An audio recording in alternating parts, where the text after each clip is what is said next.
있습니다.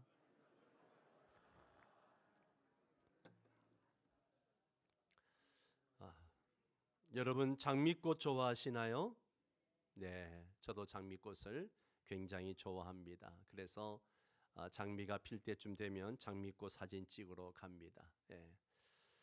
이렇게 방송실이 센서가 늦어가지고 이런 이야기 할 때 얼렁 벌써 가시가 나와.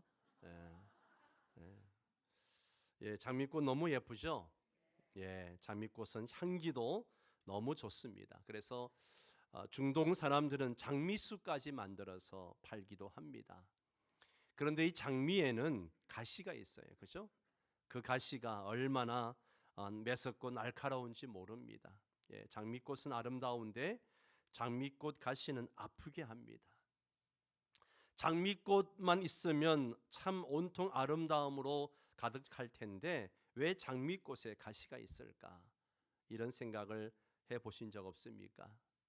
우리는 장미꽃에 가시가 없으면 좋겠다고 생각하지만 장미꽃은 이 가시 때문에 유익을 본다고 합니다. 장미꽃의 가시는 해충이 올라와서 꽃에 피해 주는 것을 방지해 준다라고 합니다. 장미꽃 가시는 아름다움을 선사하는 장미꽃을 보호하는 일종의 자기 방어책입니다. 사랑하는 성도 여러분, 여러분의 인생은 장미꽃입니까? 아니면 장미꽃에 가시가 있습니까? 내 인생은 항상 장미꽃이다 하는 사람 손 들어 보세요.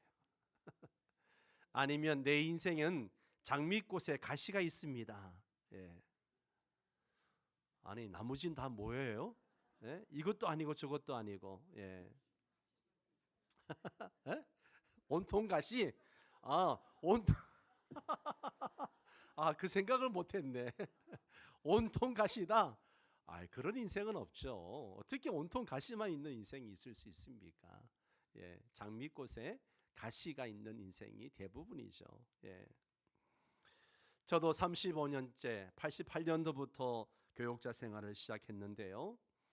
35년 동안 목회를 하면서 수많은 가시들이 있었음을 고백합니다. 설교 준비하면서 곰곰이 생각을 해봤습니다. 하나님이 은혜를 주셔서 목회자로 부름을 받았을 때, 첫 사역을 시작했을 때 장미꽃이 날마다 피었습니다. 얼마나 은혜가 됐는지 몰라요. 그런데 목회를 거듭할수록 수많은 가시가 나를 찌릅니다. 질병의 가시, 물질의 가시, 사람의 가시, 못난 자아의 가시 등 그 가시들 때문에 많이 울기도 하고 좌절도 하고 도망가고 싶어서 실제로 도망도 가보기도 하고. 예. 그러면서 왜 나에게 가시를 주실까 하나님께 따지기도 했습니다. 가시 없는 인생, 완벽한 인생은 없습니다. 나름대로의 가시를 다 가지고 사는 것이 우리 인생입니다. 내게 이런 가시만 없다면 정말 좋을 텐데 왜 이런 가시가 있어서 나를 괴롭게 할까? 그런 생각을 하고 계십니까? 가시가 없으면 좋을 것 같은데 왜 하나님께서 나에게 이런 가시를 허용하실까? 장미꽃 가시가 장미꽃을 해충으로 보호해 준다고 하는데 여러분의 인생의 가시가 여러분을 영적인 해충으로부터 보호해 준다고 생각해 보신 적은 없습니까? 다윗은요 이런 고백을 한 적이 있습니다. 시편 119편 71절에 한번 같이 읽을까요? 고난당한 것이 내게 유익이라 이로 말미암아 내가 주의 율례들을 배우게 되었나이다. 고난당한 것이 내게 유익이라. 이 고난이 뭐예요? 가시죠. 가시입니다. 예. 다윗은 나에게 가시가 유익이다 라고 이야기합니다. 장미꽃 가시가 장미꽃에 유익한 것처럼 고난이 내게 유익하다는 거예요. 장미꽃 가시가 장미꽃을 보호해 주는 것처럼 고난이 내가 주의 말씀을 버리고 내 고집대로 내 마음대로 살지 못하도록 나를 보호해 준다라고 하는 이야기죠. 여러분 정말 고난이 여러분에게 유익하다고 생각하십니까? 어떤 종류의 고난이든지 나에게는 무조건 고난이 없었으면 좋겠다 그런 생각은 하지 않습니까? 고난이 없으면 좋겠다고 생각하는데 고난이 있어서 혹시 불평 불만 속에 살고 있지는 않습니까? 장미꽃이 가시에 의해서 보호되는 것처럼 고통의 가시가 나를 보호해 준다는 사실 때문에 감사해 본 적은 있습니까? 여러분은 장미꽃 가시에 감사하고 계십니까? 여러분, 감사는요 역설입니다. 감사는 역설이에요. 역설이 뭐예요? 얼른 보기에는 하나는 진실 같고 다른 하나는 허위 같아서 둘이 서로 모순되거나 서로 맞지 않는 것 같이 보이는데 가만히 생각해보고 들여다보면 서로 맞을 뿐만 아니라 둘 다 진실인 것을 우리는 역설이라고 이야기합니다. 예를 들어서 유치한 시인의 깃발이라는 시가 있습니다. 그 시에 이런 시가 이렇게 시작하죠. 이것은 소리 없는 아우성이다. 아니, 소리 없는 아우성, 소리 없다와 아우성 중 하나는 진실이고 하나는 허위 같아서 서로 맞지 않은 것 같습니다. 소리가 없다면 아우성이 없는 것이고 아우성이 있다면 소리가 있는 것이죠. 그러나 겉으로는 소리가 없어도 이 마음속으로는 아우성을 치고 있다면 둘 다 진실인 거죠. 소리 없는 아우성은 그래서 역설입니다. 한용운 시인의 침묵에서 우리가 너무나 잘 아는 그 유명한 시, 님은 갔지만 나는 님을 보내지 않았습니다. 갔다와 보내지 않았다는 서로 맞지 않은 것 같습니다. 갔다면 보낸 것이고 보내지 않았다면 가지 않은 것이기 때문입니다. 그러나 님이 실제로 갔지만 내 마음으로는 나는 님을 보내지 않았다면 갔다와 보내지 않았다 둘 다 사실이고 이것은 역설이죠. 여러분, 감사에도 역설이 있습니다. 오늘 본문에 보면 세 가지 역설이 있습니다. 첫 번째는 16절의 악한 날들, 20절에 항상 감사가 나옵니다. 16절에 때가 악하다라는 표현이 있어요. 때가 악하다. 여기 때는 원문에 보면 날들로 되어져 있습니다. 원문대로 하면 날들이 악하다 그런 말입니다. 악한 날들, 즉 나날이 악한 일들이 계속 일어나고 있다는 것이죠. 왜 나날이 악한 일들이 일어나고 있을까요? 사탄이 사람들을 지배하고 파괴 공작을 하기 때문에 그렇습니다. 사람들 마음속에 악한 생각, 악한 말, 악한 행동을 심습니다. 그래서 사람들이 사는 곳에 악한 일들이 계속 일어나는 것이죠. 세상에 악한 것, 즉 질병과 고통과 재난과 사고가 많기 때문입니다. 그래서 우린 정말 악한 날들을 지금 살아가고 있습니다. 우리 주변을 보십시오. 악한 것들이 계속 일어나고 있습니다. 몸이 아픕니다. 살림이 쪼들립니다. 자식들이 말썽을 피웁니다. 장사가 너무 안 되어서 죽을 지경이에요. 취업이 어렵습니다. 좋은 직장에 취업을 했어도 일이 너무너무 힘들어 죽을 지경입니다. 여기저기 사건 사고가 계속 일어나서 불안합니다. 실제로 이번 주에 우리 성도의 가족이 교통사고를 당해서 한 분이 돌아가시고 여러분이 다쳤습니다. 언제 우리 가족 중 한 사람에게 불행한 일이 들이닥칠지 우리는 모릅니다. 악한 날들을 살아가고 있어요. 바울 사도는 16절에서는 악한 날들을 말하면서 20절에서는 범사에 우리 주 예수 그리스도의 이름으로 아버지 하나님께 감사하라고 말씀하고 있습니다. 원치 않는 질병과 사고와 재난과 고통이 일상화되어 있어도 무슨 일을 만나든지 범사에 항상 감사하라는 것이죠. 일상화된 고통, 그 일상화된 고통과 범사의 감사, 이것은 서로 맞지 않는 것 같아요. 서로 모순되는 것처럼 보입니다. 일상화된 고통과 범사에 항상 감사는 서로 맞지 않아 보이지만 깊이 생각해 보면 서로 맞습니다. 다윗이 고백한 대로 고통이 우리에게 유익하기 때문입니다. 고통 때문에 우리는 하나님을 더 가까이 합니다. 고통 때문에 더 하나님을 의지하게 됩니다. 예전에 무시하던 하나님의 말씀을 고통 때문에 귀하게 생각하고 지키게 됩니다. 현세의 고통은 내세의 영광을 더 사모하게 만듭니다. 고통은 인내를, 인내는 인격을, 인격은 희망을, 소망을 만들어 줍니다. 하나님은 고통을 포함해서 우리의 주변에 일어나고 있는 모든 일들을 합력해서 선을 이루시는 영검술사이십니다. 어떤 고통도 우리를 우리 주 예수 그리스도 안에 있는 하나님의 사랑에서 끊을 수 없습니다. 그러므로 우리는 일상화된 고통 중에도 범사에 항상 감사할 수 있습니다. 이 둘은 모순되는 것 같지만 서로 잘 맞는 감사의 역설이죠. 어떤 성도가 이 본문 설교를 듣고 난 후에 이런 반응을 보였다고 합니다. 목사님, 사실 저희 아내가 2달 전에 어린 2아이를 남겨놓고 교통사고로 세상을 떠났습니다. 아이들은 엄마가 보고 싶다고 울고 저는 너무너무 막막했습니다. 고통스러운 날을 보냈습니다. 그러나 오늘 설교를 듣고 내가 새 힘을 얻었습니다. 제 영혼이 살아났습니다. 그렇게 고백합니다. 아내를 잃고 난 후에 일상화된 고통 중에도 범사에 항상 감사라는 하나님의 말씀에 정신이 번쩍 들고 영혼이 살아났다라고 그렇게 고백합니다. 바울도 질병의 고통을 당했습니다. 그 질병이 안질인지 관절염인지 간질인지 알 수 없지만 때로는요 모르는 것도 은혜입니다. 바울은 하여튼 알 수 없지만 하나님 고쳐주세요, 고쳐주세요, 제발 좀 고쳐주세요, 그렇게 3번씩이나 기도했습니다. 그러나 하나님은 No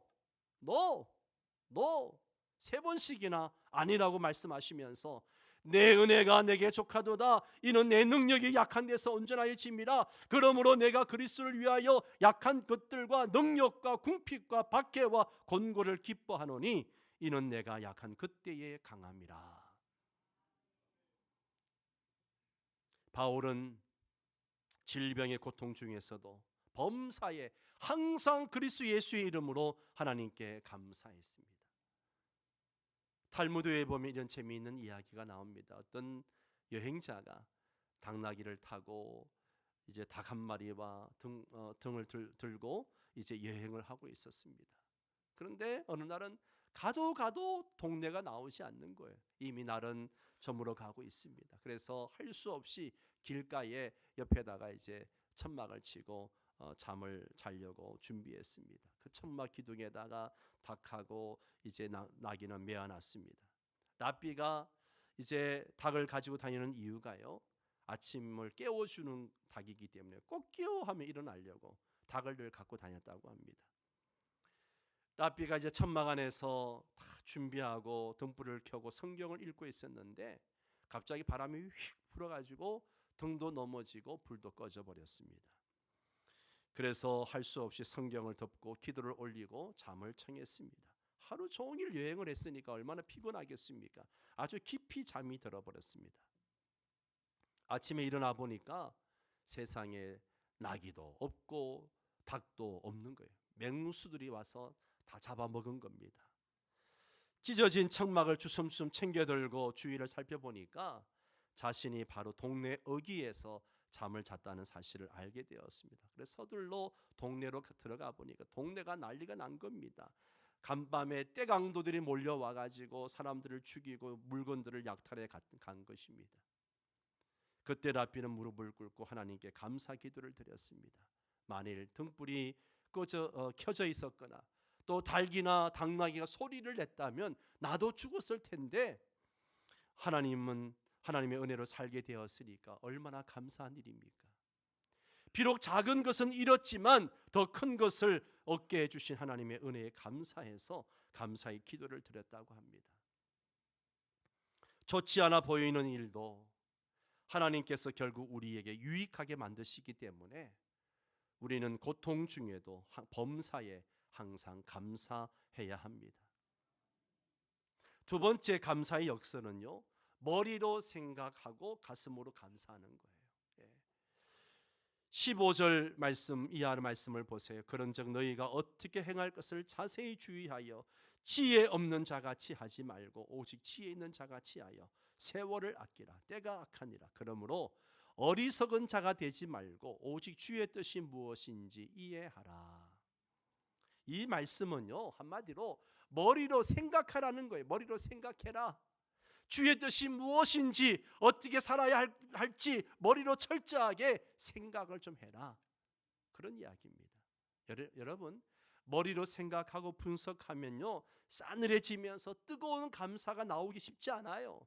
냉철한 논리로 연구하고 강의하고 글을 쓰는 학자가 뜨거운 가슴으로 감사하기 쉽지 않습니다. 그러나 19절에는요, 시와 찬송과 신령한 노래들로 서로 화답하며 너희의 마음으로 주께 노래하며 찬송하며 라고 되어 있습니다. 싸늘하고 냉철한 이성으로 분별하라. 그리고 시와 찬송으로 뜨겁게 감사하라. 이 둘은 서로 맞지 않아 보입니다. 그러나 자세히 살펴보면 이 둘은 서로 잘 맞습니다. 여기에 감사의 역설이 있는 것이죠. 우리가 뜨거운 가슴으로 감사하기 위해서는요, 먼저 우리 머리로 주님의 뜻을 분별해야 돼요. 주의 뜻이 무엇인가 깊이 묵상해야 됩니다. 생각을 깊이 하면 할수록 감사할 것이 많아집니다. 생각하지 않고 덤덤하게 감사할 것도 생각하지 않고 감사를 하면 모든 게 감사도 덤덤해지는 거죠. 예. 깊이 생각하면 감사할 것도 많아지고 깊은 샘물에서 이 맑은 감사가 흘러나오는 것이죠. 예. 그래서 우리가 살다 보면 즐거운 일이 있을 때는, 좋은 일이 있을 때는 찬송하고요, 어려운 일이 있을 때는 뭐 하라고요? 기도하라. 예. 기도하면서 깊이 생각해 보는 거예요. 예. 그러면 내 안에서 깊은 샘에서 맑은 감사가 흘러나오는 거죠. 하나님의 뜻을 깊이 헤아리면 장미꽃 가시도 장미꽃에 유익하다는 것을 생각하기 때문에 노래하는 마음을 품을 수 있고요, 마음속에 항상 감사의 노래를 담을 수가 있습니다. 예. 세 번째 역설은요, 전투시의 보초, 평화시의 감사입니다. 이 에베소 5장 15절부터 17절까지를 묵상해 보면요, 마치 전투 때 보초 서는 그런 느낌을 줍니다. 어떻게 행할지를 자세히 주의해라. 지혜 없는 자처럼 살지 말고 지혜 있는 사람처럼 살아라. 때가 악하니까 세월을 아끼라. 어리석은 자가 되지 말고 주의 뜻이 무엇인지 분별해야 된다. 마치 전투 때에 보초를 서는 느낌을 줍니다. 네. 그러나 18절부터 20절까지를 가만히 보면요, 마치 평화 때에 노래하는 느낌을 주죠. 술 취하지 말고 성령 충만을 받으라. 시와 찬송과 신령한 노래들로 화답해라. 너의 마음으로 주께 노래해라. 그리스도 예수의 이름으로 아버지 하나님께 항상 감사해라. 전투시에 보초를 선다는 것은 막 주의를 기울인다는 거잖아요. 그죠? 평화시에 감사한다는 것은 마음을 놓는다는 것이죠. 전투시에 보초를 선다는 것과 평화시에 노래하며 감사한다는 것은 맞지 않아 보입니다. 그러나 깊이 생각해 보면 이 둘은 서로 잘 맞습니다. 여기에 감사의 역설이 있는 거죠. 평소에 영적 전투를 한다는 의식으로 영적인 전투를 서는 사람만이 마음에 참된 평화를 누릴 수 있고, 그런 사람만이 마음으로부터 노래와 감사가 우러나올 수 있는 것입니다. 그래서 장미꽃 가시에 대해서도 감사할 수 있는 겁니다. 우리는 항상 고통 중에도 감사하고 차가운 머리로 생각하면서 뜨거운 가슴으로 감사하고 전투 때처럼 보초를 서면서도 평화 때처럼 노래하고 감사할 수 있는 그런 사람 되시기 바랍니다. 어떻게 하면 그렇게 감사할 수 있을까요? 감사의 방법, 감사의 비결이 뭘까요? 첫 번째는요, 역설적 감사의 비결을 깨달아야 돼요. 역설적 감사를 할 수 있는 비결이 뭘까? 뭘까요, 여러분? 오늘 본문 속에서 바로 성령 충만이에요. 성령 충만. 18절 말씀을 함께 읽습니다. 술 취하지 말라. 것이니 오직 성령으로 충만함을 받으라. 아멘.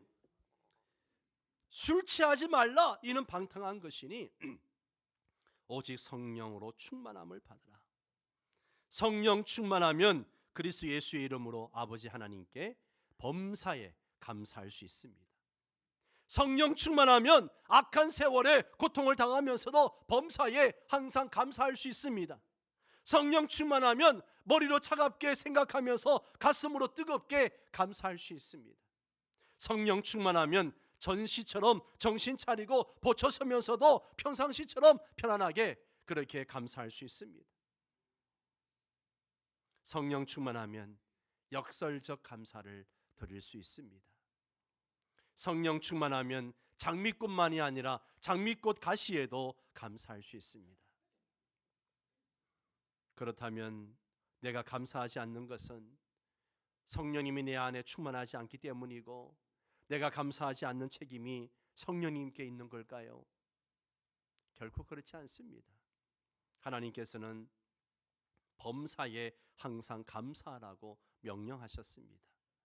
범사에 항상 감사하는 순종의 과정에서 성령님께서 충만하게 역사하십니다.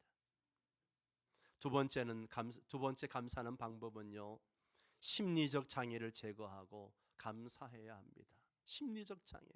우리는 범사에 항상 예수 그리스도의 이름으로 아버지 하나님께 감사해야 됩니다. 감사할 때 항상 심리적 장애물을 제거해야 됩니다. 나는 살기 바쁘고 힘들어서 감사하지 못해. 그런 핑계를 제거해야 됩니다. 여러분, 바빠도 감사해야 합니다.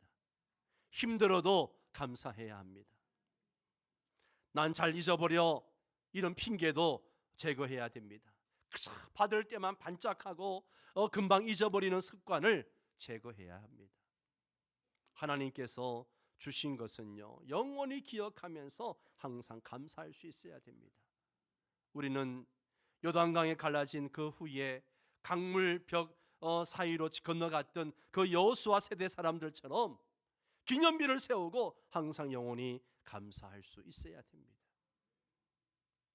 주신 것을 생각하지 않고 주시지 않은 것만 생각하면서 감사하지 않는 습관도 버려야 됩니다. 제거해야 돼요. 하나님께서 안 주신 것을 생각하지 말고 하나님께서 주신 것을 생각하면서 감사해야 합니다. 남과 비교하면서 하나님께서는 저 사람에게는 저렇게 많이 주시고 나에게는 왜 이렇게 적게 주시는가? 이 비교의식에 붙잡혀서 불평하지 말아야 됩니다. 비교하지 말고 하나님께서 자신에게 주신 것에 근거해서 범사에 항상 감사해야 됩니다. 이런 재미있는 이야기가 있습니다. 남미 멕시코의 어떤 마을에 막 부글부글 끓는 온천도 있고 그 옆에 막 그 얼음 같은 차가운 냉수가 올라오는 냉천도 있다고 합니다. 그래서 그 동네 사람들은 여자분들은 빨랫감을 가지고 가서 온천에서 푹 삶아가지고 냉천으로 가져가서 헹군다고 합니다. 그 모습을 보면서 관광객이 참 이 동네 사람들은 참 좋겠습니다 라고 했더니만 빨래하던 아낙네 한 사람이 천만에요.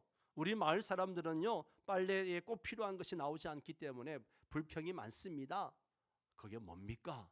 했더니만 비누가 없어서, 비누가 안 나와서 불평한다는 거죠. 온천과 냉천을 주신 하나님의 은혜는 망각하고 비누가 나오지 않는다고 불평하는 사람들, 우리는 그런 사람들처럼 살면 안 된다는 거죠. 하나님께서 주신 온천과 냉천에 대해서 감사하고 주시지 않는 비누는 하나님이 주신 지혜와 능력으로 그 노력으로 구하면서 쓰면서 감사해야죠. 아멘. 예. 마지막 세 번째로 감사의 방법은요, 구체적으로 말과 물질로 감사해야 됩니다. 추수감사절은 한 해의 최고의 감사의 기회입니다. 한 해 동안 하나님께서 영육간에 주신 은혜를 기억하면서 감사하는 절호의 기회입니다. 하나님께 감사할 때 말로만 감사하고 그렇게 물질로도 말로도 감사하고 물질로도 감사할 수 있어야 돼요. 예. 사람에게도 말로 감사할 수 있어야 돼요. 예. 작은 것에 늘 감사합니다, 고맙습니다 표현해야 됩니다. 예. 하나님께 감사할 때 거지에게 돈 한 푼 던져주듯이 그렇게 감사 예물 드리면 안 됩니다. 하나님은 거지가 아니라 왕 중의 왕이요 주 중의 중이요 모든 창조자요 우리의 구원자요 우리의 통치자이십니다. 우리가 감사 예물을 어떻게 드리면 될까요? 저는 그렇게 생각합니다. 가족들이 좋은 식당에 가서 한 끼 외식할 수 있는 비용만큼은 꼭 감사헌금을 드리라고 말씀드리고 싶습니다. 예. 그렇게 감사헌금을 드릴 수 있어야 돼요. J.C. 페니는 미국 백화점 대부호였지만 1929년 증권 파동으로 재산을 다 잃어버렸습니다. 그로 말미암아 불면증과 대상포진, 불안 공포에 시달렸습니다. 진통제와 수면제를 먹어도 뜬 눈으로 밤을 지새워야 했습니다. 그러던 어느 날 병원에서 입원해 있는데 찬양 소리가 들렸습니다. 성경 읽고 기도하는 소리가 들렸습니다. 페니는 그 찬양 소리와 말씀을 듣고 마음에 큰 평안과 은혜를 받았습니다. 페니가 이런 말을 합니다. 그건 정말 기적이었습니다. 그건 정말 기적이었습니다. 페니는 찬송과 성경과 기도 소리를 들으면서 자신이 갇혀있던 동굴 속에 빛이 들어와서 동굴 전체를 환하게 비추는 것을 느꼈다고 합니다. 페니는 그때부터 남에게 대접을 받고자 하는 대로 너희도 남을 대접하라, 이 말씀을 좌우명으로 삼고 감사하면서 열심히 남들을 섬기는 삶을 살았습니다. 어떻게 하면 더 많은 사람들 섬길까 생각하면서 은퇴하신 목회자들을 위해서 주택 100동을 지어서 드렸습니다. 페니는 섬기고 감사하는 삶이 복된 삶이라는 것을 분명하게 깨달았습니다. 사랑하는 성도 여러분, 범사에 항상 감사하시고 차가운 머리로 생각하면서 하나님의 뜻이 무엇인가 분별하면서 뜨거운 가슴으로 감사하시고 영적인 전투에서 보초를 서면서도 주님이 주시는 평안으로 감사하시기 바랍니다. 장미꽃 가시에 감사하는 사람이 하나님의 복을 받고 감사하는 사람이 행복한 사람이 되는 줄 믿습니다. 우리 모두가 감사함으로 행복이 넘치는 그런 삶을 사는 성도 여러분 되시기 바랍니다. 다 함께 일어나셔서 함께 날 구원하신 주 감사 찬양하겠습니다.